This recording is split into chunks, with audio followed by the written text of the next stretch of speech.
I'm going to make one of my favorite Latin-inspired desserts just in time for Cinco de Mayo, Tres Leche. But mine is not just any Tres Leche. Mine is a Dulce de Leche, Tres Leche, which makes it a Cuatro Leche. Mine is almost all dairy-free except for the Dulce de Leche topping, and I'm starting with a really good quality box cake mix just to kind of speed things along and get an instant gratification dessert.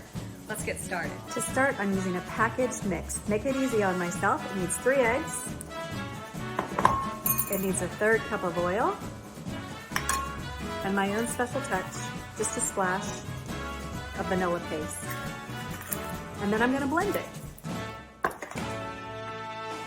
Pour into a greased pan and bake according to the package directions. Now it's time to mix my Tres Leche, my 3 milks. 1.5 cups, a full fat coconut milk, a cup of unsweetened almond milk or coconut milk creamer, and this stuff,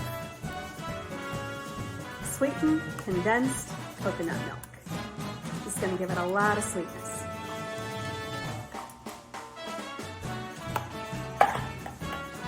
And then my special little touch, a splash of vanilla paste, of course, and give it a good whisk, and it'll be ready for your cake.